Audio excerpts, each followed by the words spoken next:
Bem-vindos ao canal Café com Livros, meu nome é Luiz e hoje vou falar sobre os diários de Viktor Klemperer. Viktor Klemperer era um judeu que viveu na Alemanha durante todo o período do nazismo. Inusitado, poucas pessoas sabem desse fato de que alguns judeus sobreviveram ao nazismo vivendo dentro da Alemanha durante o período mais sombrio dessa história. E aqui a gente tem algumas características que explicam como ele conseguiu ficar dentro da Alemanha durante esse período e sobreviver.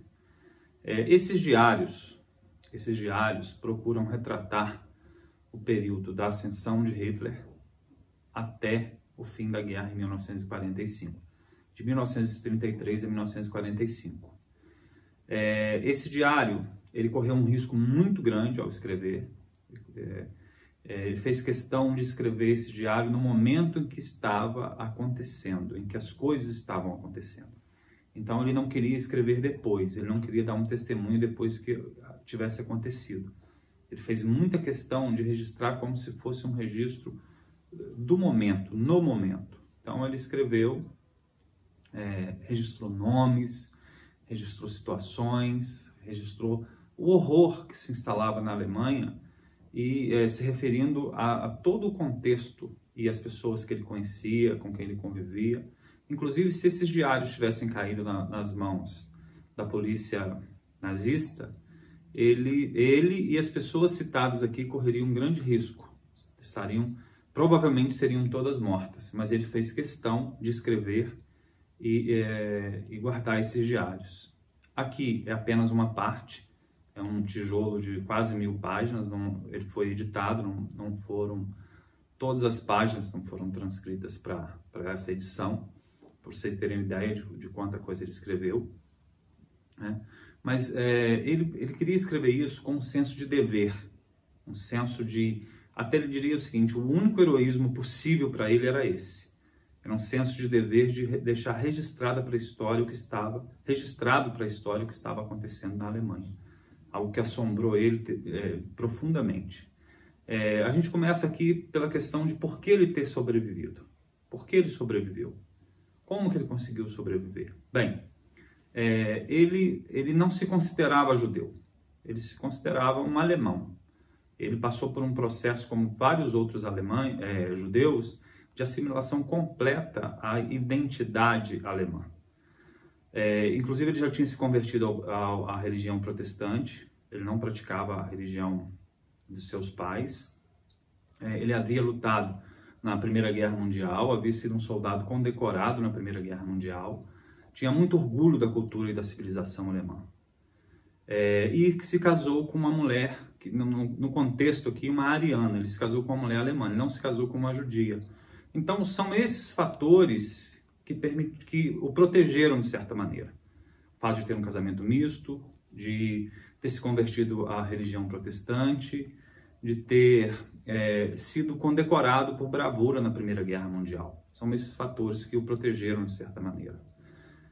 Bem, ele era um professor, um intelectual bastante sólido, bastante estabelecido, com obras publicadas, com livre docência, trabalhava em Dresden.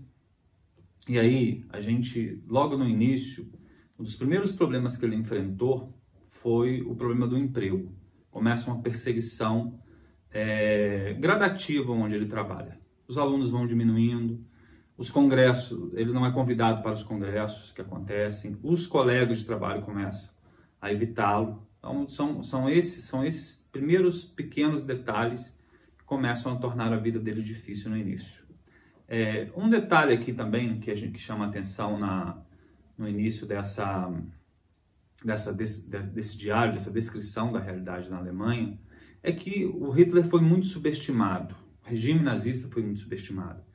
Por ele, aos poucos ele vai perdendo essa ilusão, mas muitas pessoas acreditavam que ele cairia rápido, que ele seria controlado pelos militares, que acabaria num delírio religioso, que aquilo não iria longe. Então, todos os regimes, sejam regimes de esquerda ou regimes de direita, que ascenderam e construíram uma estrutura totalitária de destruição da vida humana, elas não começaram, elas foram subestimadas, esses regimes foram subestimados no início. Houve uma subestimação. Né? E uma vez consolidados, fica muito difícil lutar contra esses regimes. Ele vai numa escala, aqui a escala da Alemanha foi muito rápida. O Hitler não tomou o poder de assalto, foi de forma democrática que ele chegou ao controle da Alemanha. E a partir daí ele começa a tomar medidas cada vez mais autoritárias e acaba por tomar conta da Alemanha de uma forma total. Né? Nós temos um regime totalitário aqui. Bem, ele vai descrever aqui todas as situações de humilhação pelas quais ele passa, a proibição de usar o carro, a proibição de usar o bonde em determinados horários, a proibição de frequentar determinadas ruas, a proibição de ir ao comércio em determinados horários, de ir a determinadas lojas, de ir à biblioteca, é despedido do trabalho. Ele acaba com uma aposentadoria, mas muito pequena. Isso para ele causa um constrangimento muito grande, uma satisfação muito grande, porque ele é um cara muito aplicado, um trabalhador muito aplicado. E a humilhação maior para ele é quando ele é obrigado a carregar uma estrela que nós chamamos aqui de estrela de Davi, uma estrela que o identifica como judeu. Isso para ele, assim, ele se sente muito mortificado com isso. E aí aos poucos ele vai descrevendo aqui, inclusive, os rumores que a gente percebe de que vários detalhes das atrocidades nazistas eram conhecidas, porque apesar da censura, apesar do controle da imprensa, apesar do controle de todas as informações, ele ouvia rumores entre os amigos de que essas atrocidades estavam acontecendo. A gente percebe aqui um terror muito grande, um terror muito descontrolado, principalmente no início. Pessoas são arrancadas, médicos judeus, por exemplo, são arrancados de consultórios, espancados no meio da rua, depois vão para o hospital e acabam morrendo. E não se sabe se foram assassinados no hospital ou não. O medo que pessoas têm de internar parentes com problemas mentais ou até avós e pais senis, porque já existem rumores de que os doentes mentais estão sendo eliminados nos hospitais. Então, assim, os rumores das atrocidades estão presentes em todos os momentos. E quando muitos alemães alegaram que não sabia, ele diz aqui, isso não é verdade. Depois, logo adiante, a gente tem aqui alguns escritos dele após a guerra.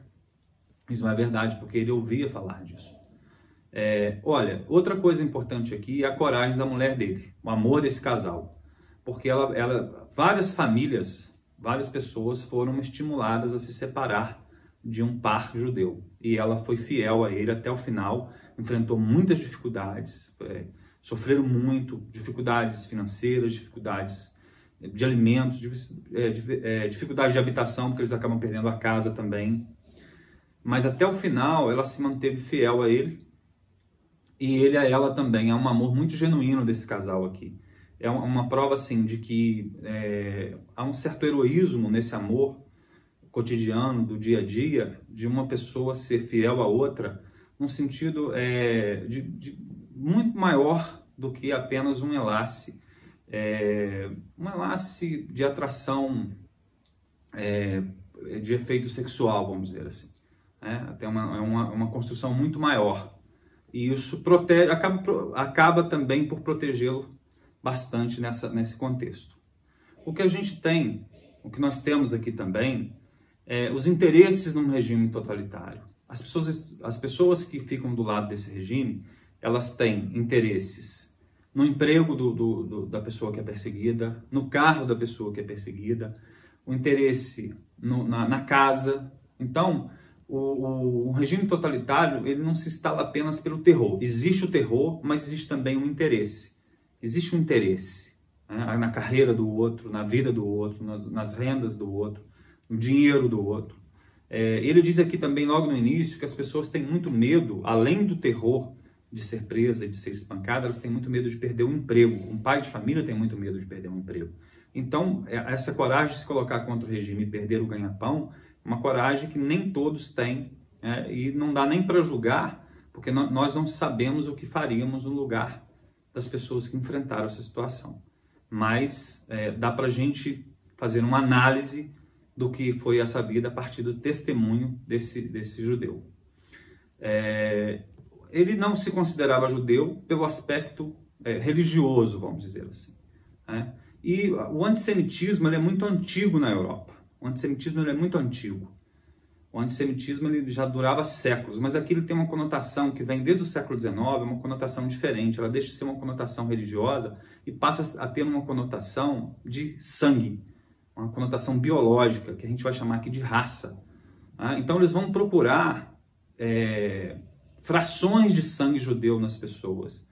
Pessoas que têm um tataravô judeu passam a correr sério risco. Então eles vão procurar esse sangue, essa gota de sangue que contamina a raça, para perseguir essas pessoas.